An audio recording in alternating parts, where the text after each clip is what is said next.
You've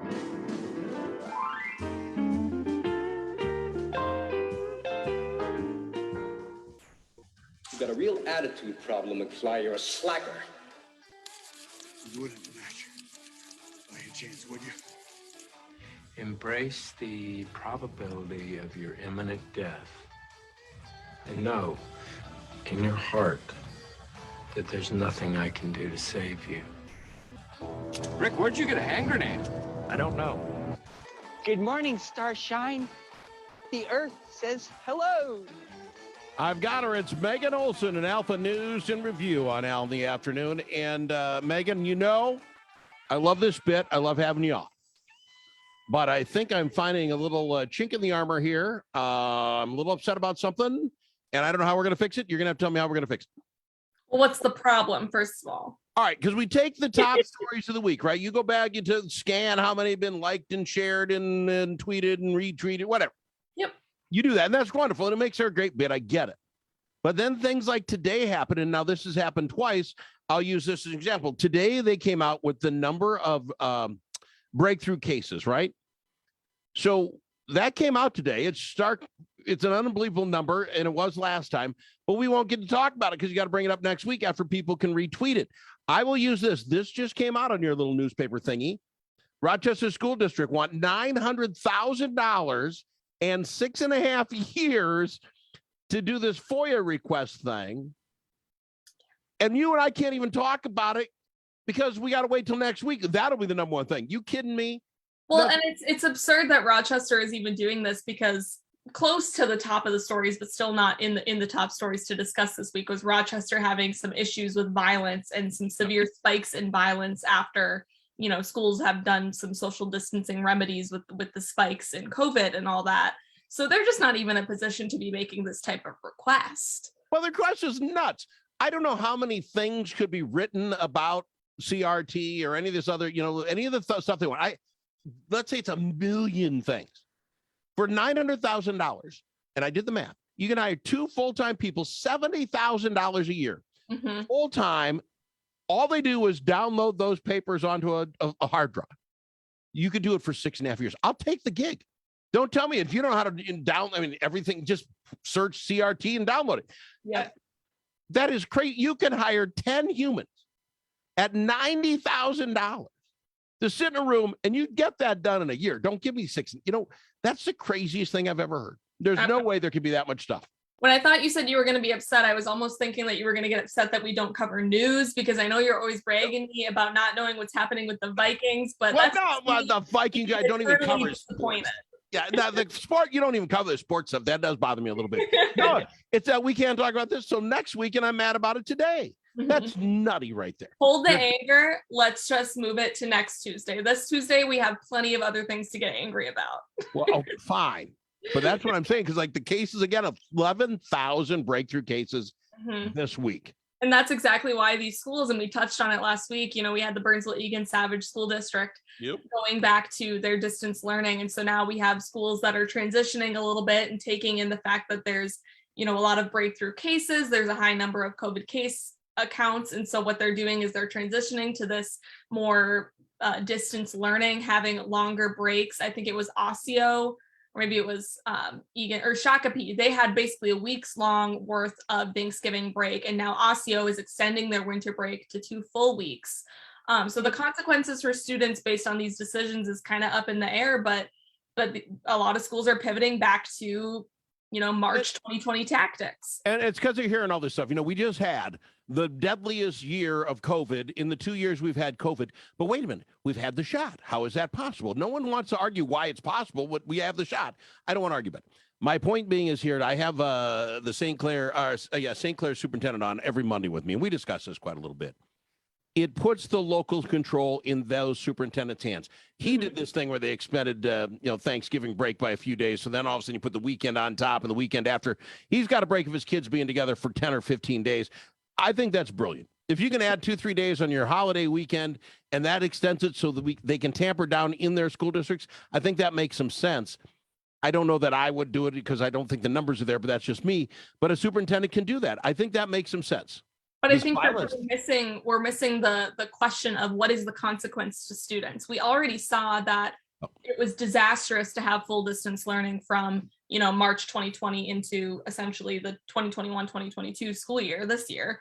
We've seen the disastrous effects of that. And now we're not identifying the fact that places like Rochester, who have a really high increase in violence in the schools after these breaks, we're not looking at that. We're not looking at the fact that quarantining is not good for the mental health of kids, and that's going to infiltrate the schools in a negative way. Gee, but that's one of those things that they said will take years. You don't think it's 6.5 years to bring up some documents on your computer.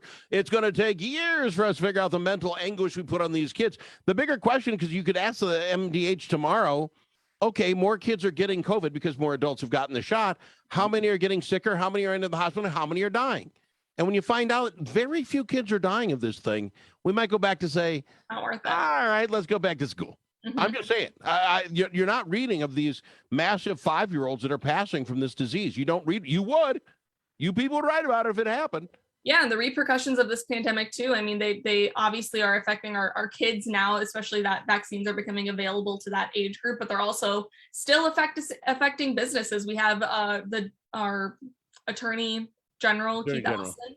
He is continually prosecuting businesses who violated the executive orders last year. So we have Boardwalk Bar and Grill, who's paying a $25,000 fine for staying open, in addition to a suspension of their liquor and food license. We have like another chain type restaurant experiencing the same thing. We have these resources from the Attorney General's office that are just going to prosecute businesses when this is the time of year. I mean, especially with the holidays, that we should be supporting and uplifting these small businesses that truly have just gotten stomped on in the last year and a half. Yeah, that's a tricky box. I see where you're going with that. But on the other hand, if we believe in law and order, these are the rules. You violated the rules. Here's the fine.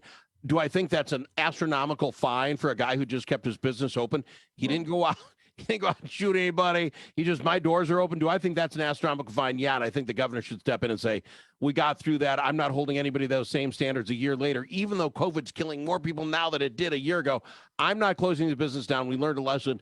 I think he'd go a long way to help people out and say, the fine's too much. Let's make it $5,000. Let's get out of here. Exactly. There's a better way to allocate our resources and still holding up that law and order aspect, even though this law specifically was a dictator's law. It was Governor Walz using his executive power to trump everything else in the state.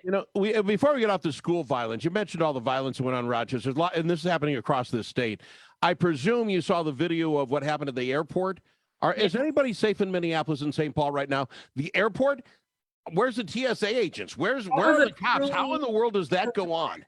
That video was pretty horrific, watching that happen and unfold at the airport, especially since, a lot of people who, believe in our Second Amendment rights, they feel safe when they're carrying a gun. Well, you can't carry a gun in the airport. TSA at the airport. You are screwed. And then you have all these people beating each other up, throwing each other into the glass walls and everything. And I think people just need to proceed with caution when entering those areas. Proceed with caution. You said it. In my opinion. That video, and if you haven't seen it, go online and look it up. It's around. That seems to go on for like a minute and a half. Seems like forever as you're watching these people. Groups of people too. There's a bunch of different fights happening. And then as soon as one fight's almost done, some guy walks in, pops off somebody else. I'm like, holy Hannah. But my point being is, at some point in the airport, are TSA agents that are armed. There are cops that are armed. Why was that allowed to go on so long? How can you be? My point being is, if it's just you, Megan, and God forbid, you're walking down, going to your ride. I'm screwed. I know it. Somebody can beat you up and they get 2 minutes. That's what I'm saying. They got 2 minutes to beat you up and no one can respond in that time. Shame on the airport for not having better security. You can't tell me we can't be there in 30 seconds. That's just crazy. Part is you're the wrong person in the wrong place. You're the right person, but you're in the wrong place at the wrong time. And you're going to bear the brunt of that, unfortunately. That is the lawlessness that is, it's extending beyond, obviously, our cities. It's extending into our airports. It's infiltrating the suburbs, too. We're seeing a mass exodus from the cities. We're seeing different types of candidates stepping forward to defund the police because... Well, Brooklyn Center voted on it. Yeah. Happening. Yeah. What I don't get here, and maybe I'm crazy, do you folks in the cities just visit the airport? Do you just stop down there and have a coffee? My point is, you're going somewhere. You're on your way to get your ticket. A lot of people work there. Those people could very well have been going to work And I don't know what they're that got them that ticked off. They had that fight and dozens of people. Yeah, you never know. I mean, that someone could know where they work if they're involved in the wrong things in their personal life, maybe, or something happens in their personal life with their love life, whatever it is. I mean, that's just people crazy. Working at the airport, but it's just proceed with caution. Essentially, if you're going anywhere third tier suburb or into Minneapolis, St. Paul, proceed with caution. Know your surroundings. That is going to be the biggest deterrent for. Deterrent. Yo, stop being that way. You're in the airport. It was well lit. It was bright as all get out. You're walking past the Caribou Coffee Hut. You have nothing going on, and that breaks out. Mm-hmm. I'm sorry, young lady. I'd be scared to death. I'm not in the bathroom. Well, if you can get there and then you get beat, I don't know. We got to go on. I got to go to break. We'll come back. We've got more with Megan Olson. And I don't blame you for the cities, by the way. I don't think it's your fault. But how you folks live up there. I don't contribute to that. We'll get back with more after this on Al in the Afternoon.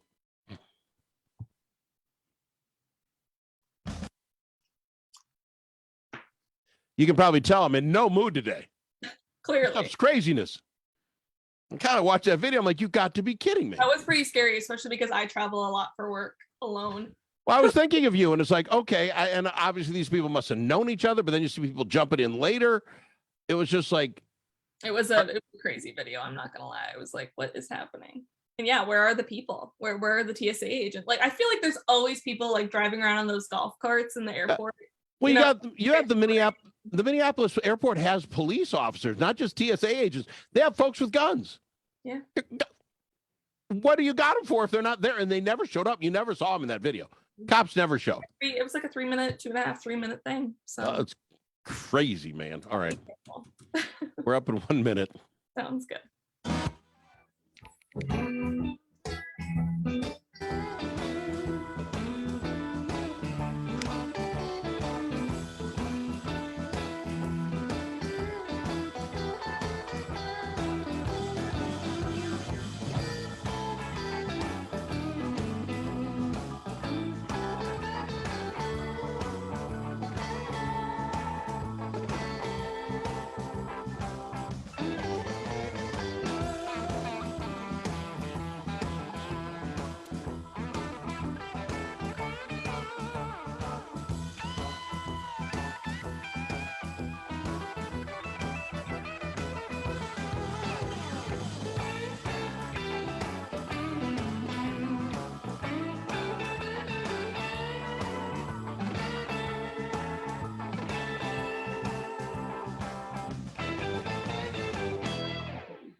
It's nice to know a guy that knows a guy. Al Travis.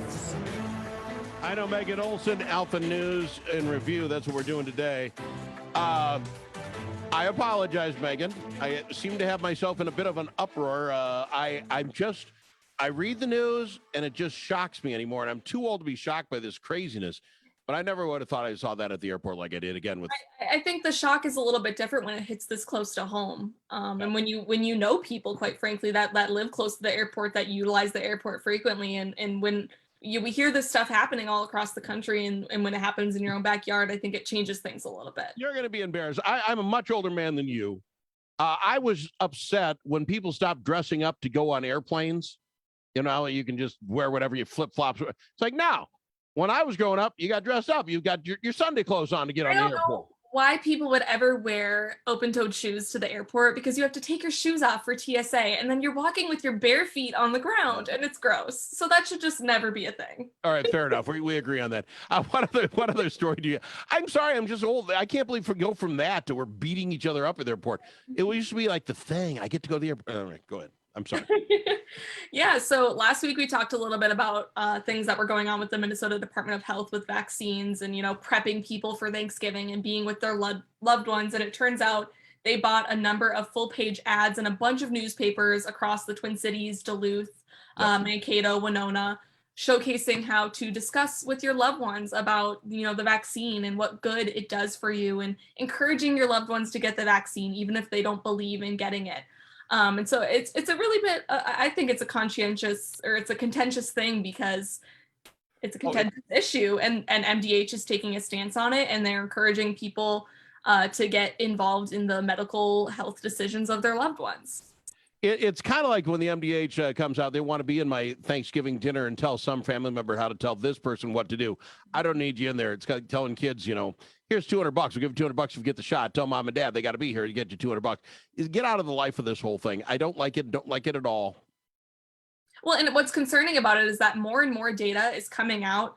I don't want to say like showing that the vaccine is selfish, but showing that the vaccine essentially protects you from getting super severe symptoms, especially if you're of an age group or demographic that would get them.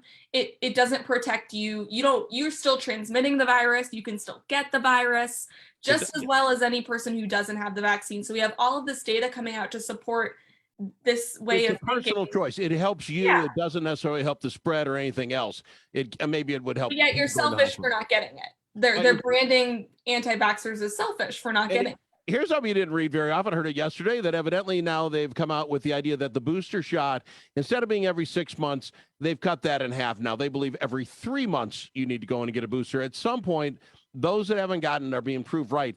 It is, I can take vitamin D. It'll help me. It makes me crazy because my mom is suffering from cancer and the vaccine is really good for her and she's gotten it. And so then all this information coming out and misinformation, quite frankly, about vaccines makes it way more difficult for her because she's like, well, Megan, do I get the vaccine booster now? Or like, should I have gotten it before? Do I have to wait? Like, what's going on? The fact that we don't have a clear cut place like Minnesota Department of Health, who is actually bringing us true information, and instead they're pushing this agenda that the vaccine saves everyone when it really only saves yourself. It's confusing, and we really should have an agency that is actually putting Minnesotans first and bringing them true information. I completely agree, and stop spending my money to have bad conversation show up at Thanksgiving, please. Not a fan. Well, and even our last story here today with over in St. Paul, we have these vaccine mandates. A lot of different agencies, organizations, we have lawsuits flying left and right, but this is a pretty big one. This is the St. Paul Police Federation Union suing the city for requiring vaccines. And this was made by the mayor in October. And essentially the reason why they're suing is a lot of these other lawsuits are just suing because, you can get tested or you can get the vaccine. But this specific order by the mayor is, nope, you just have to get the vaccine, period. We're not going to do the testing thing. So if you choose not to, you're fired. You're fired, essentially. You can't.